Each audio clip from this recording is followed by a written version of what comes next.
कहानी शुरू होती है 15 जून सन 1991 को, जहां हमें पुलिस की बहुत सारी गाड़ियां दिखाई जाती है जो एक घर की तरफ बढ़ती चली जा रही है। अब ये सब के सब उस घर के अंदर पहुंच जाते हैं जहां से किसी लड़की ने कॉल किया था कि उसके भाई एंटोनिटो की जान खतरे में है, कोई उसे लेने के लिए आ रहा है। अब पुलिस देखती है कि उनके सामने एक लड़की है जो जोर जोर से चिल्ला रही है। यहाँ से कहानी जाती है फ्लैशबैक में, यानी कि 3 दिन पहले, जहाँ वो लड़की जो चिल्ला रही थी जिसका नाम वेरोनिका है।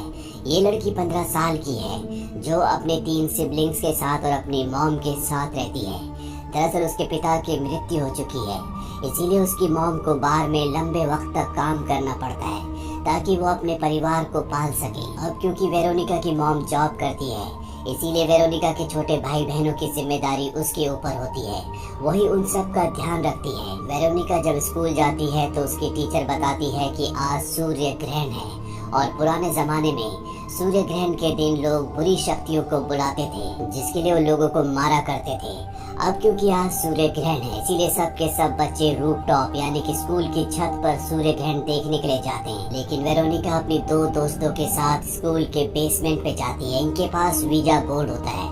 वीजा बोर्ड से आत्माओं को अपनी दुनिया में बुलाया जा सकता है, और वेरोनिका अपने पिता की आत्मा को, जो कि अब इस दुनिया में नहीं रहे, और उसकी दोस्त अपने बॉयफ्रेंड की आत्मा को, जिसकी मृत्यु मोटरसाइकिल एक्सीडेंट में हो गई थी, यहाँ पर बुलाना चाहते हैं। ये तीनों के तीनों वीजा बोर्ड के ऊपर एक गिलास के कप को रखते हैं और उस कप के ऊपर अपनी उंगलियां रखते हैं। बाहर अब सूर्य ग्रहण शुरू हो चुका है, और जिस कप के ऊपर इन्होंने उंगलियां रखी होती है वो धीरे धीरे गर्म होना शुरू हो जाता है, जिस वजह से वेरोनिका की दोनों दोस्त अपनी उंगलियां हटा लेती है। लेकिन वेरोनिका की उंगली अब भी उसके ऊपर होती है, और कुछ ही देर बाद वो टूट जाता है, जिससे वेरोनिका की उंगली कट जाती है और उसका ब्लड वीजा बोर्ड के ऊपर गिरता है। वीजा बोर्ड पर आग लग जाती है, पर वेरोनिका कुछ न कुछ बड़बड़ा रही होती है, और वो अपनी दोस्त के कान में कुछ कहती है, जिससे उसकी दोस्त डर जाती है। और इसके तुरंत बाद वेरोनिका बहुत जोर से चिल्लाती है, जिससे बेसमेंट की सभी लाइट्स टूट जाती है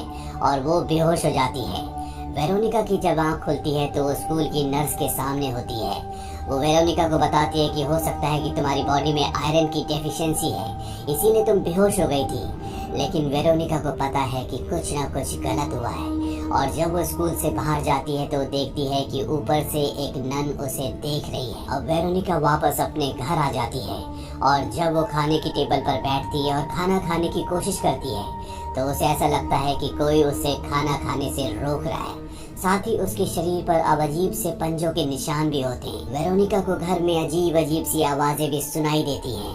वेरोनिका को कुछ समझ नहीं आता कि ये क्या हो रहा है, और एक दिन जब वो अपने छोटे भाई एंटोनिटो को नहला रही होती है, तभी उसे बाहर से कुछ आवाज आती है, और जब वो बाहर ड्राइंग रूम में जाती है तो देखती है कि शैंडलियर अपने आप ही जल बुझ रहा है। पर इससे पहले कि वो कुछ समझ पाती, दरवाजा बंद हो जाता है। वो किसी तरह से दरवाजा खोलकर वापस अपने भाई के पास आती है, जो बाथटब में बैठा होता है। लेकिन बाथटब का पानी अब बहुत ज्यादा गर्म है, जिससे एंटोनिटो को बहुत तकलीफ हो रही होती है। वो एंटोनिटो को बाथटब से बाहर निकालती है और देखती है कि उसके शरीर में गर्म पानी की वजह से रैशेज हो गए हैं। वो अपने भाई से माफी मांगती है, पर उसका भाई कहता है कि इसमें तुम्हारी कोई गलती नहीं है। इसके बाद वेरोनिका अपने कमरे में सोने के लिए चली जाती है, और तभी हमें उसके कमरे में एक साए को दिखाया जाता है जो वेरोनिका को देख रहा होता है। अब जब वेरोनिका अगले दिन स्कूल जाती है तो वो अपनी दोनों दोस्तों से बात करने की कोशिश करती है, लेकिन उसकी दोस्त उससे बात नहीं करती और वहाँ से चली जाती है।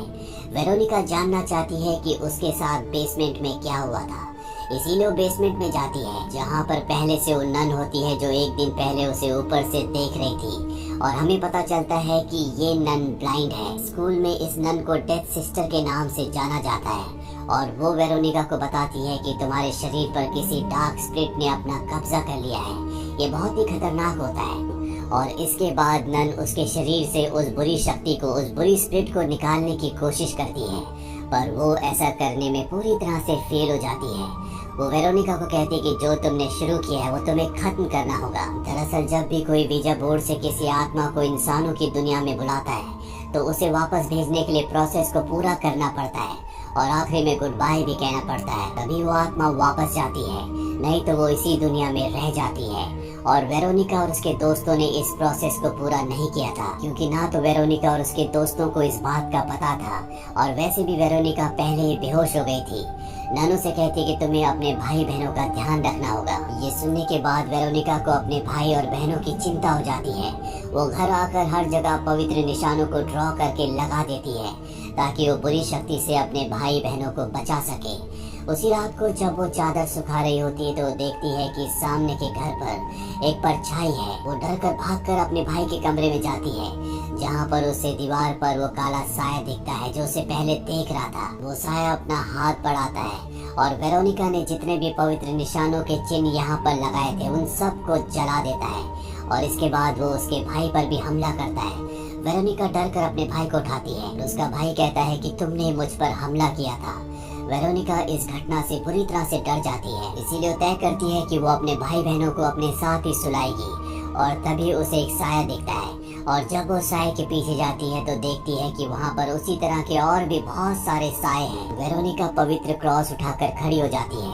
उसके भाई बहन भी उसके पास आ जाते हैं और तभी दरवाजे के पीछे एक परछाई दिखती है जो दरवाजा खोलती है।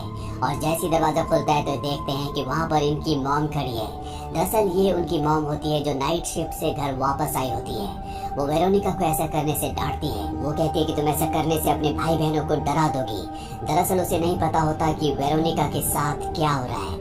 अब जब वेरोनिका सो जाती है तो उसे बहुत ही खतरनाक सपना आता है, जिस सपने में उसकी ब्लीडिंग भी शुरू हो जाती है। तभी वेरोनिका की आंख खुल जाती है, वो बाहर जाती है और जब वो वापस अपने बेड पर आती है तो देखती है कि उसके बिस्तर पर ब्लड है, जिससे उसे पता चलता है कि उसका फर्स्ट पीरियड शुरू हो चुका है, क्योंकि उसकी उम्र अभी मात्र 15 साल है। और वेरोनिका उस मैट्रेस को स्क्रब करना शुरू कर देती है ताकि उससे ब्लड के निशान मिटा सके।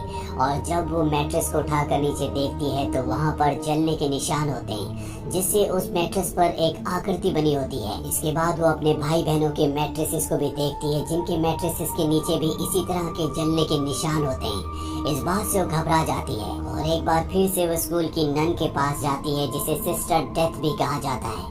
वो उसे सब कुछ बताती है। सिस्टर डेथ कहती है कि जब मैं छोटी थी तो मुझे भी इसी तरह के साए दिखते थे, जिनसे मैं बहुत ज्यादा डर जाया करती थी। इसीलिए मैंने अपनी आंखें फोड़ दी, लेकिन उसका कोई फायदा नहीं हुआ, क्योंकि मैं उन्हें आज भी देख सकती हूँ। और अगर तुम उस बुरी स्पिरिट से अपने आप को और अपने परिवार को बचाना चाहती हो तो एक बार फिर से तुम्हें वीजा बोर्ड से दूसरी दुनिया का दरवाजा खोलना होगा और वो काम पूरा करना होगा जो पिछली बार तुमने अधूरा छोड़ दिया। तुम्हें इस बार स्पिरिट को गुड बाय कहना होगा, जिससे वो अपनी दुनिया में चली जाएगी। और अब वेरोनिका को समझ में आ जाता है कि किस तरह से वो उस बुरी स्पिरिट से अपने आप को और अपने परिवार को बचा सकती है। इसीलिए वो उस पार्टी में जाती है जहाँ पर उसकी वो दोनों दोस्त होती है, जिनके साथ उसने पिछली बार वीजा बोर्ड से दूसरी दुनिया का रास्ता खोला था। वो उनसे मदद मांगती है, लेकिन वो उसके साथ अब इस काम में नहीं आना चाहती।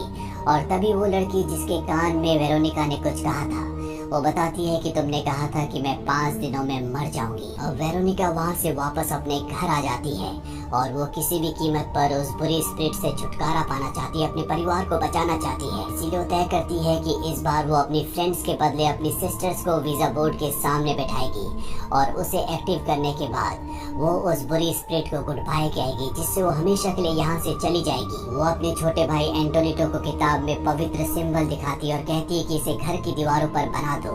एंटोनिटो उस पेज को पलट देता है। दरअसल ये उससे उसी बुरी स्पिरिट ने करवाया होता है जो इनके घर पर है। और एंटोनिटो पवित्र सिंबल बनाने की बजाय दूसरे सिंबल को बना देता है, जिससे कि बुरी शक्तियां घर की तरफ अट्रैक्ट होंगी।